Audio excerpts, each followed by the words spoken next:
ये class 5th B है। Mahavir enclave coed school के बच्चे हैं। ये नजफगढ़ जोन का स्कूल है हमारा। आज बच्चे एक कहानी है हमारी हिंदी की पाठ्य पुस्तक में, राख की रस्सी, उसका ही नाट्य रूपांतरण करने वाले हैं बच्चे। इनकी बड़ी इच्छा थी कि सर ये कहानी बहुत अच्छी लगी थी इन्हें, तो ये करना चाहते हैं। इस कहानी में जो मुख्य पात्र हैं ये सभी बच्चे रोल प्ले कर रहे हैं। लोनपोगार मंत्री का रोल कौन कर रहा है बच्चों? आप कर रहे हैं, ठीक है। मंत्री का बेटा कौन बन रहा है आज? आयुष राज बन रहा है। और इस कहानी की मुख्य पात्र जो समझदार लड़की हैं, आप कर रही हैं। भेड़े कौन बन रहा है? ठीक है। और भेड़ के बाल काटने वाला का रोल अजय को मिला है। भेड़ के सींग काटने वाले का रोल हृदयांश को मिला है। और लाला जी, सेठ जी, ठीक है। तो अभी हम कहानी की शुरुआत करें बच्चों। ये कहानी के मंत्री लोनपोगार है।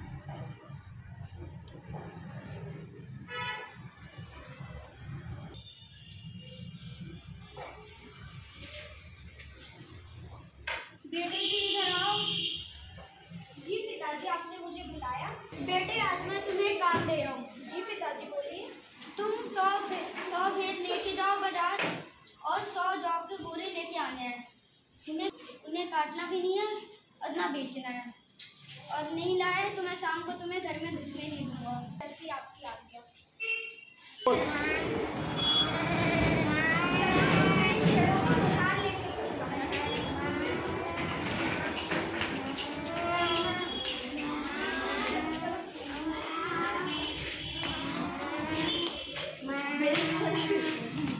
क्या करूँ, मुझे तो समझ में नहीं आ रहा।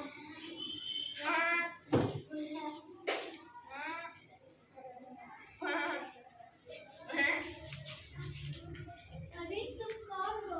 आपको आज हमने पहली बार देखा। बड़ी चिंता में लग रहे हो। मैं तिब्बत के मंत्री लोनपोगार का बेटा हूँ। मेरे पिताजी ने मुझे कहा है कि इन भेड़ों को लेके जाओ और इन्हें ना ही मारना है ना ही काटना है, और मुझे 100 जौ की बोरियां भी लानी है और इन्हें भी लानी है। अब मुझे समझ में नहीं आ रहा मैं इनका क्या करूँ और कैसे जौ की बोरियां खरीदूं। इसमें चिंता की क्या बात है? लोग इनके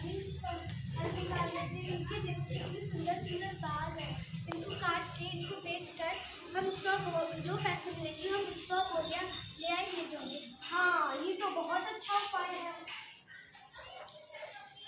भेड़ के बाल करवा लो। भेड़ के बाल उतारने वाले भी आ गए। सुनो भैया जी, इनके भेड़ों के बाल काट सकते हो तो? हाँ क्यों नहीं, ये तो मेरा काम है। आप काट दीजिए तो।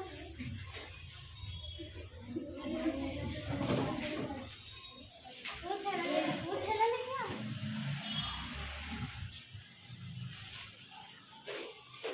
धन्यवाद सेठ जी। चलो, भेड़ के बाल तो मिल गए, अब मैं इन्हें बेच के आता हूँ।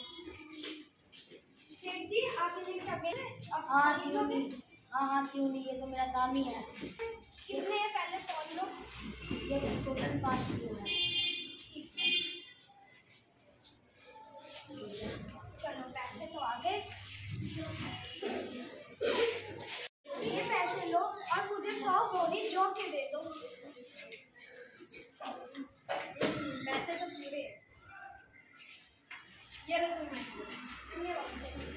चलो, 100 जौ के बोरे तो मिल ही गए।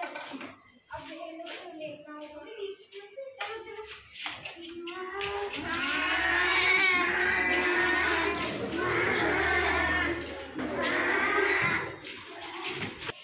पिताजी, ये लो, जैसा आपने कहा था मैंने वैसा ही किया।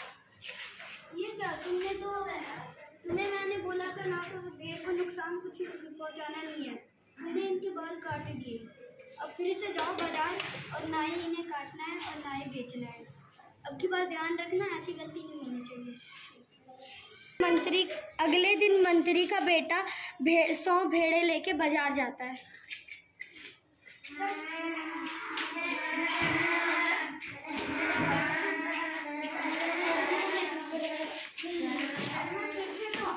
अब मैं इनका दोबारा क्या करूं?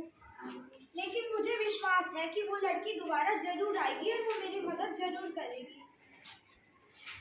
अरे आज आप फिर से चिंता में लग रही हो, क्या बात है? मेरे पिताजी ने बोला कि मैं कल इनके बाल काट के जौ की बोरियां लाया था। ये बात मेरे पिताजी को बिल्कुल पसंद नहीं आई, तो पिताजी ने बोला इन्हें दोबारा लेके जाओ और इनके बाल भी काटिए और फिर से 100 जौ की बोरियां लाओ। तो इसमें फिर से चिंता की क्या बात है? इनके देखो इतने बड़े बड़े सींग हो रहे हैं, इन्हें कटवा लेते हैं। हाँ, ये तो आपने बहुत अच्छा उपाय बोला। भेड़ के सींग कटवा लो। अरे वाह, देखो सींग काटने वाला भी आ गया। सुनो भैया जी, इनकी काट सकते हो? हाँ, ये तो मेरा काम है। काट दीजिए।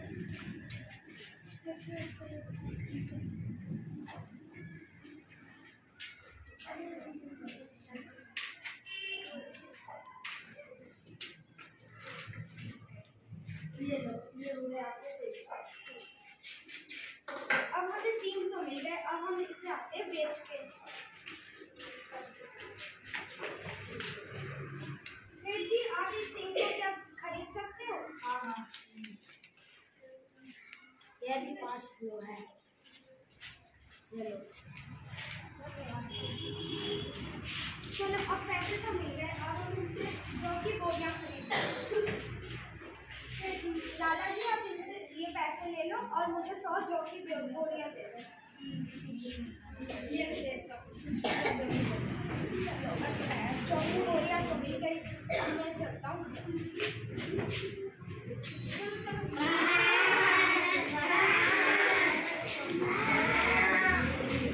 पिताजी, ये लो, आपने जैसा कहा था मैं दोबारा जौ की बोरियां ले आया। चलो ठीक है, लेकिन ये बाजार में तुम्हें ये सब बात कौन बता रहा है? एक लड़की है, मैं जहाँ पे बैठा हुआ डेली आती है और वो मेरे से पूछती है तुम वो कौन, तुम क्यों इतनी चिंतित हो? तो मैंने उससे पूरी कहानी बता दी कि आपने मुझे ऐसा ऐसा बोला था। उसके बाद उसने मेरी मदद की। पहले तो उसने बोला कि बाल काट के ले आओ, फिर आपने मना कर दिया, तो उसने बोला कि सींग काट के बेच देते हैं।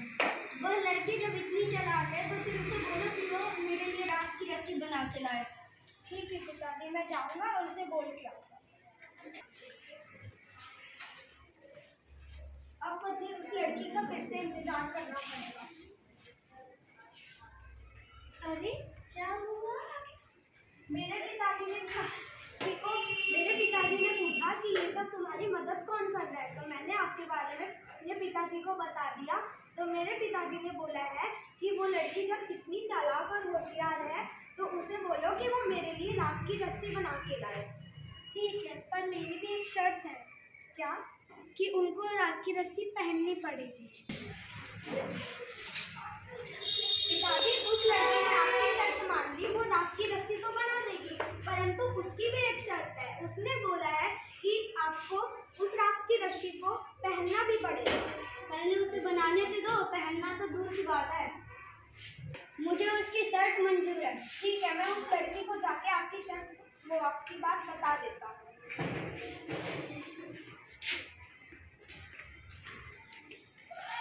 अब मुझे खुद से मेरे पिताजी ने कहा है कि आप पहले बना तो दो, पहनना तो दूर की बात है। आपकी रस्सी मैं इसको सिर पर रख के चला देती हूँ। ये बन गई रात की रस्सी। ठीक है, अब इस सिर को उठाकर हम पिताजी के पास लेके। पिताजी, जैसा आपने कहा था उस लड़की ने ये रात की रस्सी बना दी। अरे वाह, ये तो बहुत अच्छा है, लेकिन ये शर्त आपको इसे पहननी भी पड़ेगी। इसकी शर्त।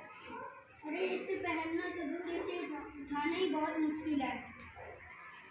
वह लड़की तो बहुत होशियार है, तुम क्या उससे मुझे मिलवा सकते हो? ठीक है, पिताजी ने उस लड़की को जाकर कह दिया कि आपने ऐसा बोला है। मेरे पिताजी ने कहा है कि आप तो बहुत होशियार हो, लेकिन पिताजी को आपसे मिलना है। ठीक है, मिल लेते हैं। ठीक है पिताजी, ये वो लड़की है जिन्होंने मेरी बाजार में मदद की थी। बेटी, तुम तो बहुत होशियार और समझदार हो। तुम्हारे होशियारी के सामने मेरी होशियारी तो धरी की धरी रहेगी। क्या तुम मेरे बेटे के साथ शादी करोगे? जी हाँ।